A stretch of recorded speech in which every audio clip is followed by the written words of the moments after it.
informales. Faltan 2 minutos para las 9 de la mañana. Vamos a hablar a continuación en nuestro programa sobre el tema de los combustibles en nuestro país y de lo que está ocurriendo en el mundo, porque es indudable las consecuencias y la afectación que ya se están registrando por la guerra entre Ucrania y Rusia en el costo del petróleo, Nico. Sí, como decías, Nacho, en el último tiempo se ha dado un incremento en el precio del petróleo, que obviamente ha aumentado el precio de los combustibles a nivel global. Uruguay no ha estado exento de esta tendencia. Ajustó, de hecho, los precios por quinta vez desde que rige el nuevo marco regulatorio que fija los precios, tomando como referencia el precio de paridad de importación de la URSEA. Esta decisión ha revivido el debate sobre la discrecionalidad con la que se define este tipo de ajustes de manera histórica, en realidad, porque no es algo nuevo.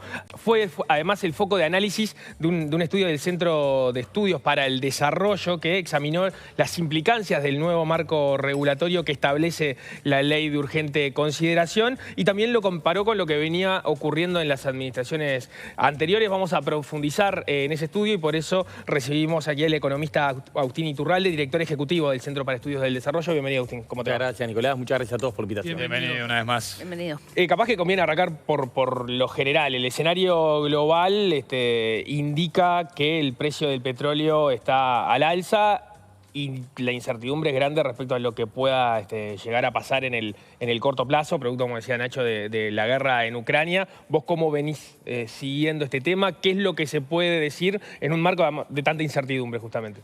Creo que ahí lo primero que capaz que podemos como comunicar con mucha claridad, y creo que sobre lo que no hay ningún tipo de duda cuando uno se sienta con seriedad y sin balde a ver los números, es Uruguay, dos cosas que parecen contradictorias pero que no lo son. Uruguay tiene combustibles estructuralmente caros, sí. En cualquier comparación internacional, Uruguay está en el 20% de los países del mundo con combustibles más caros. Ahora, lo que pasó los últimos 12 meses en Uruguay, ¿tiene algo excepcional? ¿Tiene algo particularidad? No, la respuesta es claramente que no.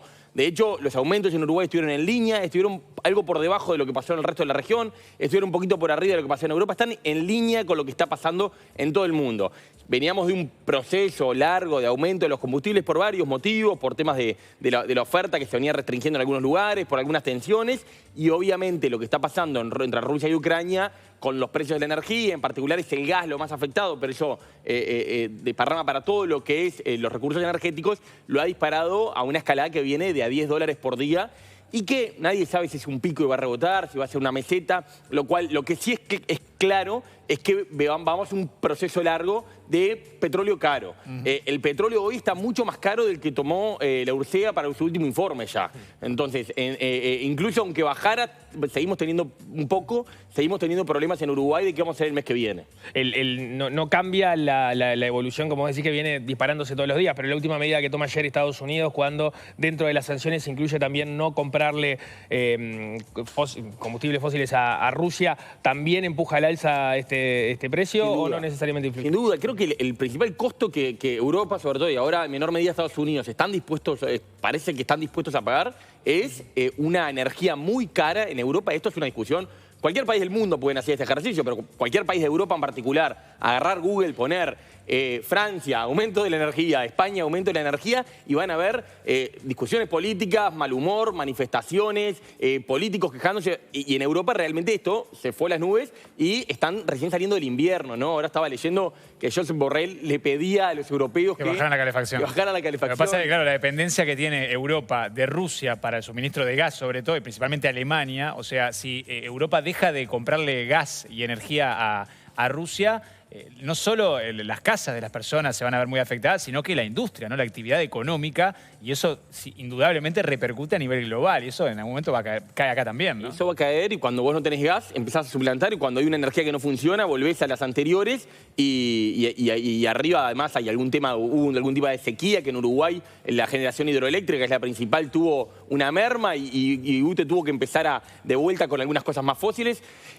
Se armó un combo, esto es una cosa muy local de Uruguay, pero para que en el mundo, y no podemos esperar que esto vaya a mermar en el corto plazo. Ahora, para la gente hay que recordar, en el informe de ustedes queda claro que Rusia es el segundo exportador mundial de petróleo. Sí. Es decir, tampoco es algo que creo que mucha gente tiene presente, digamos, o que no lo teníamos en el mapa como un actor de primera línea en el mercado petrolero y lo es, digamos. Sí. No, Rusia es un actor en ese sentido de primera línea en lo que son combustibles fósiles. Ahora, Estados Unidos con esta medida que toma, por ejemplo, que mencionaba Nico, lo del el embargo a las importaciones de petróleo y de gas, el propio Biden dice que Estados Unidos tiene capacidad para hacerlo porque es un productor neto de combustibles y produce más de lo que consume. Otro exportador, Y es, no claro, tanto. Claro, exacto. Entonces, pero hay, la mayoría de Europa no tiene esa posibilidad de los aliados de Estados Unidos en esta situación. Y en el resto del mundo, claro, todo esto genera una consecuencia que tiene que ver con la dependencia que tienen todos los países de los productores, de los grandes productores de petróleo, ¿no? Entonces, toda esta crisis que mencionamos, para empezar, genera mucha incertidumbre, no sabe cuánto tiempo va a durar y el petróleo puede disparar, se ha hablado hasta más de $300 el barril, ¿no? Eso podría pasar en un corto plazo, además, ¿no? Eso son especulaciones que parecen como muy alocadas de lo que hemos visto antes, pero claro, estamos en un contexto, en una guerra que no sabemos cuánto va a durar. Lo que sí es claro, y porque aparte estaba armado antes de que empezara este conflicto de que Rusia invadiera Ucrania, de que el combustible venía una pendiente ascendente por otros motivos previos a eso. Esto solo agravó. ¿Y vos sentís que de alguna forma, creés que de alguna forma hay algo que se puede hacer como para aplacarlo un poco? Porque evidentemente el alza es inevitable, pero para que no sea tan fuerte... Si te da la respuesta ahora, bueno, capaz. muero. No, es una buena pregunta y es una discusión como muy de fondo y que no es técnica, es muy política la pregunta. Bueno, ¿qué estamos dispuestos a hacer? Claro. Y, a ver, subsidiar la nafta, que en concreto es lo que estamos hablando acá. La nafta, cuando digo nafta, hablo de nafta y gasoil, obviamente. Sí. Obviamente puede tener un impacto positivo en la cadena de costos, porque el aumento de la nafta, todos usamos nafta de alguna forma, todos nos transportamos de alguna forma, todos consumimos productos que llegan al supermercado movidos por los combustibles. Ahora también los estudios dan que cada dólar, cada peso que el gobierno pone para que no suba la nafta, se distribuye muy desigualmente, es regresivo. Se lo apropia mucho más los más ricos que los más pobres. ¿Por qué? Porque los que tenemos más oportunidades andamos en auto y combustible per cápita consumimos mucho más combustible. Entonces, por ejemplo, una de las connotaciones negativas es que el subsidio de la nafta cada vez que ANCAP, como está pasando ahora, pone plata, el gobierno pone plata para que el precio no suba más de lo que debería subir según los costos. Bueno, es una medida que tiene algunas cosas positivas, pero por ejemplo tiene connotaciones negativas por el lado de la distribución del ingreso. Entonces, hay razones económicas, distributivas, ambientales también, y es un combo complejo. Nuestra postura es que sí es razonable en el corto plazo amortiguar shocks, tratar de evitar volatilidades, si hay un salto no inmediatamente trasladarlo, pero que si los precios altos se mantienen, lo mejor es que sean transparentes las tarifas, que reflejen los costos y las otras cosas que haya que atacar, llámese inflación, llámese distribución del ingreso, los otros problemas, atacarlos por otro lado. El problema que tenemos con las tarifas muchas veces es que le pedimos demasiadas cosas. Sobre los combustibles cargamos el tema de la inflación, el tema de la competitividad, el tema a veces temas distributivos, ahora temas ambientales también que le pedimos a los combustibles. Es como que le pedimos 8 objetivos a un instrumento y eso no termina bien en general. Entonces, queremos que a la larga hay que tener tarifas transparentes que reflejen costos, por más que en el corto plazo se puedan amortiguar algunos shocks. Sí, y no trasladarlo o buscar una forma de que esos costos del combustible no se traslade directamente a los precios en el súper, por hablar de algo sencillo y que a todo el mundo le termina afectando, use auto, no use auto, en fin. Sin duda. Todos esos factores que mencionaste recién, que son claros, o sea, están influenciados por el precio del combustible, ¿no? La inflación, la productividad, ni que hablar del tema también del medio ambiente ahora, porque como tú mencionabas, el año pasado ANCAP tuvo ingresos muy importantes porque se volvió a la central térmica para exportarle energía, o sea, se le vendió a UTE la energía que se le exportaba a Brasil, que estaba con sequía. Todo eso favoreció en el plano económico, pero perjudica en el plano ambiental. Pero son todos factores que vos decís, claro, se le pide mucho al combustible, pero del combustible depende todo eso, ¿no? Entonces también es difícil ver cómo se va instrumentando todo, ¿no? Sin duda. Me gustaría volver al inicio, ¿no?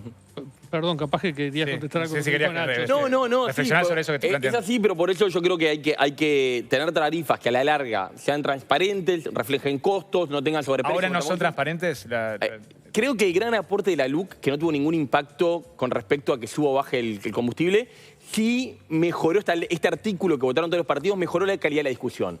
Una vez al mes la universidad publica un informe y tenemos una referencia técnica objetiva que nadie pone en cuestión de cómo se movieron los costos. Entonces tenemos una referencia para opinar con propiedad si hay sobreprecios o hay precios subsidiados.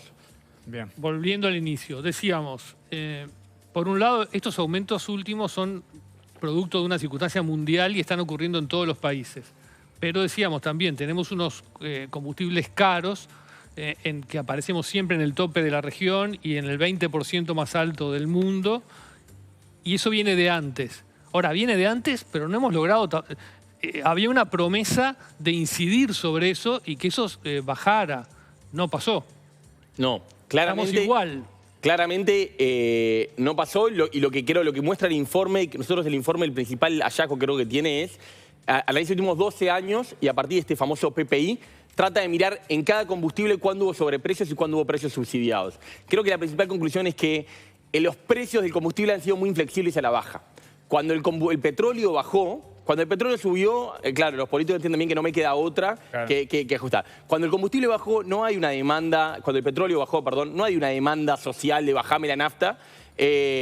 Y hay años, muchos años, de muchos sobreprecios. Y creo que ahí hay una parte del problema de que Uruguay tuvo durante muchos años sobreprecios bien relevantes en sus dos combustibles. En la nafta, depende del momento, en el gasol casi todo el periodo analizado tenía sobreprecios muy importantes. 2015-2019, por ejemplo. 2015-2019, 2020. 2020 es el que cambia el gobierno, pero se mantiene... ¿Los sobreprecios? Se mantienen los sobreprecios. A partir del 2021, justo cuando viene todo el mal humor social, pero justamente el momento donde en realidad las cuentas dan que al revés, en 2021 los uruguayos pagamos combustibles más baratos de lo que le hubiera salido importar, si hubiera venido un importador a traerlos.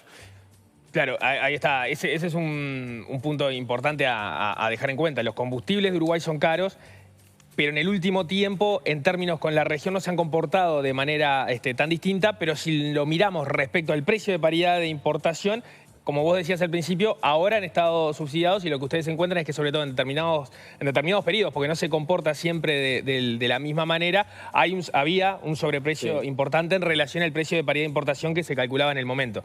Una pregunta metodológica que me surge es, ¿qué pasaba con ese precio de paridad de importación en relación al nuevo precio de paridad de importación? Porque ahí hubo un cambio a partir de julio de 2021 cuando se instrumentó la nueva forma de medirlo en base a lo que había planteado la LUC. Hay un cambio metodológico en el precio de paridad de importación que hace que la cifra que nosotros tenemos para el 2021 no sea estrictamente comparable con la cifra de los 11 años anteriores que tenemos, que sí son comparables entre sí, porque por la forma de cálculo no es estrictamente la misma. Obviamente uno era en puerta en el surtidor y otro en la planta, eso sí se corrigió.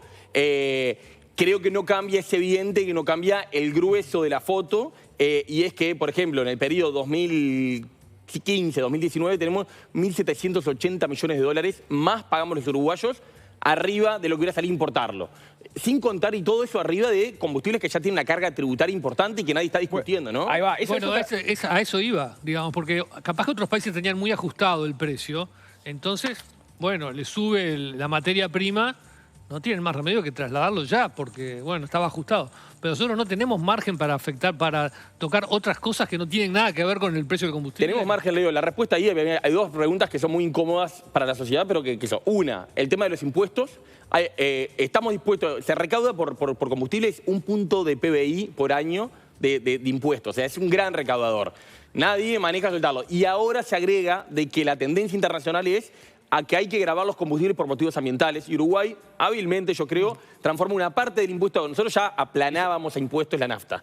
Una parte del impuesto que le cobrábamos lo pasamos a ser un impuesto al carbono para estar en línea, que en realidad está bien. Porque... Una manganeta, ¿no? O sea, te sigo cobrando lo mismo, pero a esta parte le llamo un impuesto verde. Claro, es verdad, pero es verdad que como el efecto económico, llamale COFI, llamale IMESI o llamale impuesto al carbono, el efecto económico es el mismo, desincentivar el uso del combustible. Pues ya se cobraba antes, ya ¿no? Se cobraba, entonces Uruguay, sobre todo por un tema internacional, dice, mira, yo estoy a la vanguardia, yo ya le ponía impuestos a esto mucho, me pongo en línea.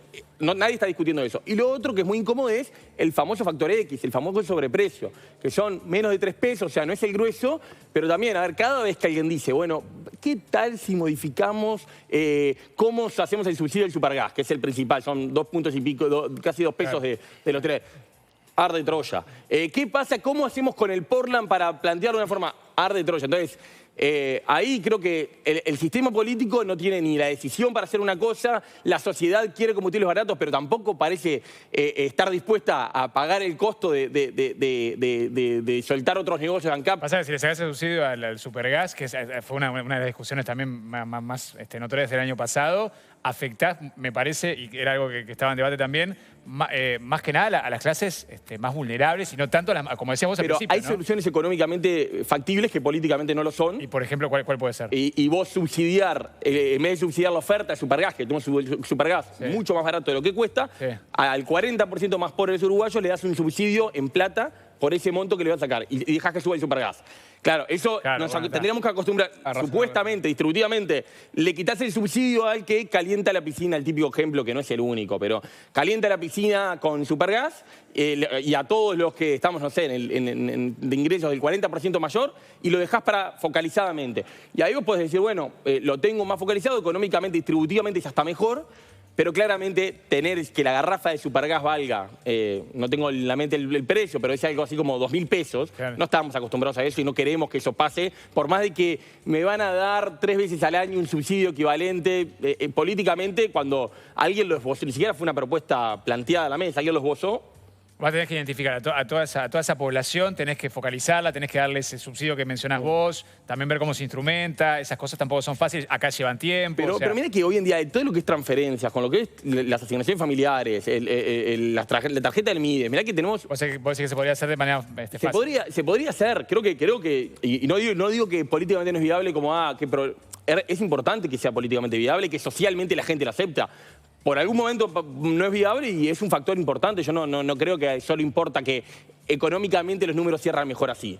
No, pero yo creo que técnicamente se podría hacer. El tema es que nunca vamos a dejar de pagar sobreprecios. O sea, o en algún momento se puede dejar de pagar sobreprecios. ¿Cómo no? Para el factor X, digamos, ¿no? Para evitar que sea tan alto el impuesto que tienen los combustibles y que nuestros combustibles sean tan altos a nivel global. Son dos cosas distintas. El 40% del precio de los combustibles es impuestos. Y ahí sí hay un tema fiscal, básicamente. Claro. Y después está el famoso factor X. Yo lo que creo que sí es bien claro es que queremos subsidiar, lo que no podemos hacer es, lo que está mal sobre todo son los subsidios oscuros, encubiertos, cruzados.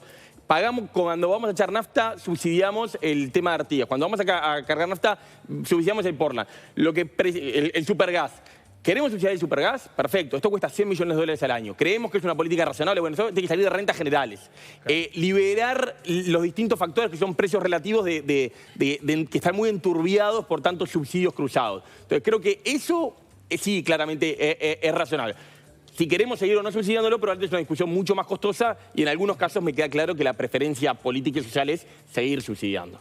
Ahora, cuando hablamos de que en este momento, en función del precio que cargamos nafta en relación al precio de paridad de importación, está subsidiado, hay que tomarlo entre comillas en relación al tema de los impuestos, ¿no? Porque como en realidad casi que la mitad de lo que pagamos es impuestos, bueno, el tema de que es un subsidio hay que agarrarlo entre comillas. De todas formas, estos artículos, por ejemplo, los que fijaron el nuevo sistema, forman parte del referéndum por la ley urgente de consideración, fueron un tema de discusión cuando se discutió esto, porque la propuesta original tenía que ver con liberalizar la importación de combustibles.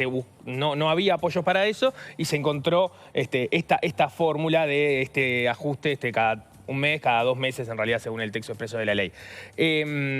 En realidad, si se hubiera ido por la otra opción y estaríamos en precios de paridad de importación, tendríamos combustibles más caros de los que estamos teniendo ahora. Sí. Tendríamos, en este momento, si le cobráramos, tendríamos combustibles más caros. ANCAP no hubiera cerrado. ANCAP podría tener la misma política de precios que tiene hoy en día de ponerla. Nadie le podría, más bien lo que yo te diría, nadie le entraría al mercado ANCAP porque ANCAP está vendiendo por debajo de lo que cuesta hacerlo. No. Ahí está. Y la otra pregunta, y perdón que como hay muchos puntos que dispara el estudio que es bien interesante, es si uno mira cómo iba evolucionando el precio de combustible en relación al precio de paridad de importación, se encontraba que sobre todo en años anteriores había un sobreprecio muy grande en el gasoil. ¿Cómo influyen en los distintos indicadores de la economía, la inflación, por ejemplo, el sobreprecio en la nafta en relación al sobreprecio en el gasoil? y claramente tiene connotaciones distintas, ¿no? Esto creo que en los primeros 5 años que vemos, que es, digamos, el gobierno de Mujica, para que lo entendamos todos, ahí se da como la diferencia bien marcada. El gasoil tuvo sobreprecios, pero la nafta también fue un periodo parecido a este, de precios internacionales muy buenos, pero precios del petróleo caros, que es un combo que se armó que a Uruguay tampoco le viene mal si el petróleo vale tanto, pero vale muy bien la soja, la carne. Algo parecido pasaba y el gobierno en aquella época también tuvo varios años que subsidiaba la nafta. La nafta tenía algún año con un pequeño sobreprecio, algún año con un pequeño subsidio. Es como que el gobierno estaba aguantando, parecido ahora, de que no se vaya mucho la nafta, que ¿quién la consume? Bueno, pensando en el trabajador que tiene ingreso en pesos, que tiene un auto. El gasoil se tuvo mucho menos consideración, de hecho incluso tuvo sobreprecios, creo yo, porque en el entendido de que en aquellos años la rentabilidad del sector agroexportador, que es lo que pensamos todos cuando pensamos, estaba muy bien. Estamos quizás en un momento parecido en ese sentido, de que el gasoil, los combustibles están muy caros, pero el sector agroexportador en particular también está disfrutando de muy buenos precios. Entonces, en ese sentido sube todo y bueno, es un combo que probablemente lo pueden soportar sin problema. Es mucho más problemático la suba de los combustibles para los que tenemos ingresos en pesos y por eso también es que... Claro, pero ¿cómo derrama después en la economía? Porque entiendo en el costo del productor que vende en dólares y tiene buenos precios, quizás no le afecte tanto la rentabilidad en este momento concreto. Ahora, parte de la discusión es, bueno, esto genera inflación porque después los productos, como señalaba Paula, en el supermercado terminan siendo más caros. En ese sentido, ¿qué es lo que impacta más? Cuando estamos pagando nafta cara o cuando estamos pagando gasoil caro? En ese sentido, claramente el gasoil. El gasoil está en la cadena productiva. O sea, si queremos cuidar, digamos, la población la más cadena vulnerable, o lo que deberíamos hacer es tener más cuidado en que no haya sobreprecio en el gasoil que en la nafta. Por esto que vos decías de que en definitiva la nafta, cuando la estamos subsidiando, hay como un componente regresivo. Sí, pero el gasoil es mucho peor ambientalmente.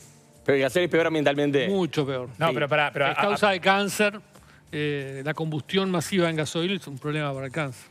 claro. Sí. Pero a pesar de que el sector Te doy la agroexportador... mala noticia, Nico. No, está perfecto. Le seguimos pidiendo demasiadas cosas a la tarifa de combustible. Pero igual al sector agroexportador, aunque esté gozando de buenos precios internacionales y se vea beneficiado por eso, igual si le aumentan el gasoil, eso indefectiblemente se traslada a los precios de los bienes de consumo que están en los supermercados, como decía. Sin duda, a veces nos afamos y No se compensan hoy y en no día ustedes han visto lo que es la inflación en el mundo en todos lados, además del tema del combustible hay inflaciones disparadas, los alimentos, Bueno, en Estados Unidos, por ejemplo. la carne, ahora está todo el tema del trigo, está disparado y tenemos un problema enorme en ese sentido y creo que va a haber mucho trabajo, el dato de inflación de febrero fue muy malo en Uruguay, va a haber mucho trabajo en tema de los costos en Uruguay que viene acelerando, que hay una intención de bajar la inflación que con la tendencia internacional viene complicada. No quita, y esto a mí es importante decirlo, que en general miramos y lloramos con el tema del precio del petróleo cuando miramos indicadores. Al final, y recordemos el periodo 2010, 2011, 2012, 2013, fueron buenos años para Uruguay. Fueron buenos años para Uruguay, porque a pesar de que hubo problemas de precios, hubo que sacar el asado del Pepe, una presión sobre la carne espantosa, si recordamos, hay varias cosas que se parecen esos años, primeros años de la década del 2010, a algo de lo que estamos viendo este año. Son buenos años porque al final un sector exportador pujante tiene también un impacto en las economías locales, eso al final con un poquito de delay, pero llega también a las ciudades. El contexto de presión inflacionaria es complejo, pero buenos precios de los commodities, a pesar de lo del petróleo, es una buena noticia para Uruguay. Bueno, Igual bien. para la diaria y para ir al supermercado, eso en realidad no le llega a nadie todavía, ¿no? Obviamente que Demora. no, pero también está permitiendo una recuperación del empleo muy rápida, ¿no? Estamos teniendo una recuperación del empleo que fue mucho más rápida. En el salario no, y creo que la gran tarea pendiente del 2022 es la recuperación del salario, pero el empleo se recuperó muchísimo antes de lo que todos estábamos previendo hace 3, 4 meses, y eso también, y muy focalizado al interior, la recuperación del empleo, obviamente tiene que ver con todo esto, y eso permitió, por ejemplo, un dato que se comenta poco, 2021 cayó un poquito el salario, pero aumentó un poquito el ingreso de los hogares. ¿Por qué en términos reales? ¿Por qué? Bueno, claro, el que no perdió el laburo vio como su salario bajaba un poquito, pero muchísima gente recuperó el trabajo y eso hizo que el ingreso de los hogares subiera. Entonces, es complicado, tiene varias puntas. Me queda claro igual con esta charla que Uruguay no va a dejar de ser un país caro, o sea, en general caro, y ni que hablar en el precio de los combustibles, ¿no? Por lo que se espera para los próximos tiempos, ¿no? Eso creo que hay varias reformas estructurales para hacer antes de poder Capaz aspirar que a otra cosa. cuando las energías renovables sustituyan del todo al petróleo, ahí lo arreglamos. Más que sí. Hay una revalorización de la apuesta que hizo Uruguay con el tema de energías renovables, que Uruguay hizo esa apuesta, bajó mucho el petróleo y en algún momento no era rentable en ese momento porque estamos pagando caro la energía de los molinos. Bueno, ahora con todo esto se volvió una maravilla el precio que estamos pagando por esa energía. O sea, todo es relativo y hay una revalorización de esa apuesta. Bien. Muy bien. Agustín Iturralde, director ejecutivo del Centro de Estudios para el Desarrollo, muchísimas gracias por esto. Muchísimas gracias a todos Gracias, por la Agustín. invitación. Un placer. Que pases bien. Bueno, amigos, actualizamos hasta ahora los datos y el pronóstico del tiempo.